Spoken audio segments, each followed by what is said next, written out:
झारखंड का एक मध्यम वर्गीय परिवार जिसमें मनीष, उसकी पत्नी शालू और उनकी बेटी स्मृति है। वो मिलकर एक किराए का मकान लेते हैं, मगर वो किराए का मकान मनीष को नहीं भाता। एक दिन वो अपनी पत्नी शालू से कहता है, अरे शालू, सुन रही हो? आखिर कब तक हम लोग किराए के मकान में रहेंगे?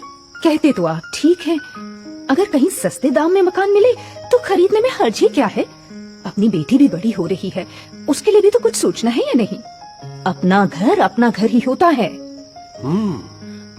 देखो, मेरा एक दोस्त मकान बेच रहा है। उसे इंडिया से बाहर जाना है, क्यों ना उसका मकान चलकर देख लें आज? हाँ, ये आइडिया ठीक है। आप दफ्तर से आएंगे तो हम दोनों मकान देखने चलेंगे, ठीक है? फिर जैसे ही मनीष ऑफिस से वापस लौटा, मनीष और शालू दोनों मिलकर उसके दोस्त के यहाँ पहुँचे। मकान देखकर शालू बोली, अरे वाह, ये तो बड़ा ही सुंदर मकान है और सिर्फ 10 लाख में। मनीष, इसे खरीद दो ना मेरे लिए प्लीज। नेक्स्ट वीक में दोनों ने वो मकान खरीद लिया और कुछ ही दिनों में जब वो उस मकान में आकर रहने लगे तो मकान के बाथरूम का दरवाजा अपने आप ही खुल गया। उस बाथरूम से अचानक ही खट-खट की आवाजें आने लगी। तो मनीष बोला, शालू, तुमने कुछ सुना? बाथरूम से खटखट की आवाज आ रही है। ओफो, क्यों तंग करते हो मुझे रात के समय में? आप सो जाइए ना, मैं बहुत थक गई हूँ। जो भी होगा सुबह को उठकर देख लेंगे। अरे बाबा शालू, मुझे तो यहाँ कुछ अजीब सा दिख रहा है। चलो ना, एक बार मेरे साथ चलकर ही देख लो। दोनों बाथरूम की तरफ जाते हैं तो उन्हें वहाँ एक परछाई नजर आती है। वॉश बेसिन में मांस के टुकड़े दिखाई देते हैं। ये नजारा देखकर दोनों पति पत्नी सन्न रह जाते हैं। मनीष, मुझे वाकई यहाँ पर ठीक नहीं लग रहा। इस बाथरूम में जरूर कोई ना कोई है जो हमें सोने नहीं देना चाहता, जो हमें तंग करना चाहता है। मनीष, अभी दोनों पति पत्नी ये बातें कर ही रहे थे कि तभी अचानक बाथरूम में से धुआं बाहर निकला, जिसमें से एक भयानक भूतनी प्रकट हुई। तुम लोग इस घर को फौरन छोड़ दो, ये घर मेरा है। अगर नहीं छोड़ोगे तो जान से मार दूंगी तुमको। जी ठीक है, हम छोड़ देंगे आपका घर, हमेशा हमेशा के लिए छोड़ देंगे। मगर थोड़े दिनों की मोहलत दे दीजिए, जब तक हम कोई दूसरा घर ढूंढ ले अपने लिए। थोड़ी देर? देखो, फौरन खाली करो मेरा मकान, नहीं तो अंजाम भुगतने के लिए तैयार रहो। देखिए, आप जो कोई भी हैं, हम आपको नहीं जानते, मगर वादा करते हैं अगले हफ्ते तक जरूर खाली कर देंगे। रात के 12 बज रहे हैं इस वक्त, हम कहाँ जाएंगे इतने अंधेरे में? मैंने जो कह दिया सो कह दिया, अभी के अभी खाली करो, वरना फिर कभी खाली नहीं कर पाओगे। कभी खाली नहीं कर पाएंगे? आपका मतलब क्या है? मतलब समझाती हूँ मतलब। और फिर देखते ही देखते उस भयानक चेहरे वाली भूतनी ने मनीष की बेटी स्मृति को पकड़ लिया और एक ही झटके में उसे घसीटकर बाथरूम के अंदर ले गई। उसने बाथरूम का दरवाजा अंदर से बंद कर दिया। मनीष और शालू बाहर बाथरूम का दरवाजा जोर जोर से पीटने लगे, लेकिन कोई फायदा न हुआ।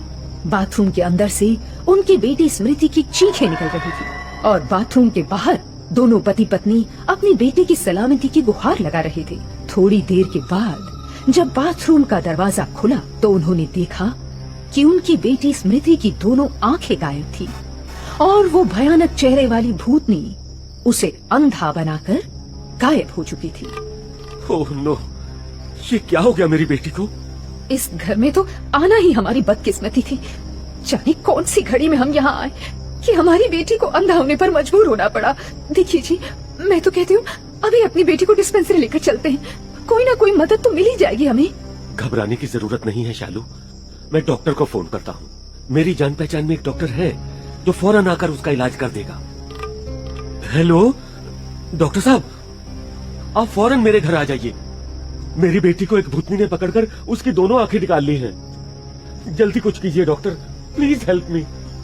डॉक्टर ने आकर स्मृति की आंखों का इलाज तो कर दिया, मगर उन तीनों के दिल में जो खौफ घर कर गया था, उसका इलाज कौन करता?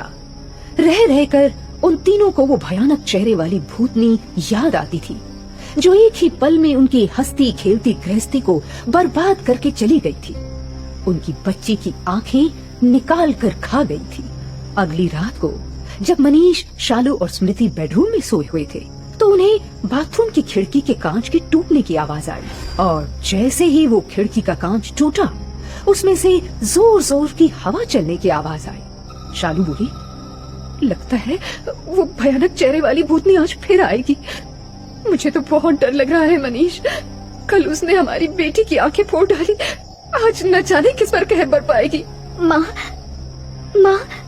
आप सच कहती हो, वो भूतनी बड़ी डरावनी है। देखो ना उसने मेरा क्या हाल कर दिया। माँ, अभी ये घर को छोड़ के हम किसी दूसरे घर में रहने के लिए चले जाएंगे, मगर इस घर में और नहीं रहेंगे। माँ, मुझे उस भूतनी से बहुत डर लगता है। डरो मत स्मृति, मैं अभी बाथरूम में जाकर देखता हूँ। और जैसे ही मनीष बाथरूम में जाकर देखता है, वही पहले दिन वाली भूतनी उस टूटे हुए कांच में उसे दिखाई देती है। वो फिर मनीष को आगाह करती है, अभी तक नहीं गए मेरे घर से? बोलो, क्या तुम्हें मरना अच्छा लगता है मेरे हाथों? हाँ, या अपनी जान की कीमत नहीं मालूम तुम्हें? अब तुम्हें तुम्हारे सारे घर वालों को अंधा करके छोड़ूंगी, बड़ा मजा आएगा। न रहेगा बांस और ना बजेगी बांसुरी। जब आंखें ही नहीं रहेगी तो तुम मुझसे कैसे बचोगे? देखो, हम में से किसी ने तुम्हारा कुछ नहीं बिगाड़ा। जिसने तुम्हारा बिगाड़ा है, उससे जाकर बदला क्यों नहीं लेती अपनी मौत का? निर्दोष लोगों का खून कर रही हो, उन्हें रोज तंग कर रही हो, उनकी नींदें हराम कर रही हो। छोटी सी बच्ची को अंधा बनाकर तुम्हें क्या मिला? बोलो। अब कैसे समझाऊं मैं कि मैं तो अपनी मौत का बदला ले चुकी हूँ। अपने बेवफा प्रेमी को ऊपर के पानी की टंकी में डुबा डुबा कर मार चुकी हूँ ना 3 साल पहले। अब वो पानी की टंकी में रहता है और मैं बाथरूम के अंदर। अब तुम्हें कौन बचाएगा मुझसे? और इतना कहकर वो भूतनी अचानक गायब हो गई। इस वाक्य ने तो शालू और मनीष को और भी ज्यादा डरा दिया। अगले दिन सुबह वो फौरन अपनी जान पहचान के तांत्रिक बाबा के पास गए। वहाँ जाते ही तांत्रिक बाबा ने उनसे कहा, देखो बच्चों, तुम्हारे घर में जो प्रेमी जोड़ा भूत बनकर रह रहा है, उसी ने तुम्हें परेशान कर रखा है। मगर तुम चिंता मत करो, तुम्हें उनसे मुक्ति मिल जाएगी। मैं तुम्हारे घर में भूतों को बांधने वाला विशेष अनुष्ठान करूंगा, जिसके कारण वो भूत हमेशा हमेशा के लिए तुमसे दूर रहेंगे। उसी क्षण तांत्रिक बाबा ने अपने झोले में हवन कुंड की सामग्री रखी और चल पड़े मनीष और शालू के घर की ओर। जैसे ही तांत्रिक बाबा ने हवन करना शुरू किया कि उस भूतों के जोड़े ने उन्हें तंग करना शुरू कर दिया। फिर देखते ही देखते बाथरूम का नल अपने आप चल पड़ा। उसमें से पानी की जगह खून की धारा बहने लगी और वो खून बहता बहता तांत्रिक के ठीक सामने आकर रुका। तांत्रिक बाबा ने और जोर से मंत्र पढ़ने शुरू किए तो उस खून में से भूत और भूतनी दोनों सामने आ गए।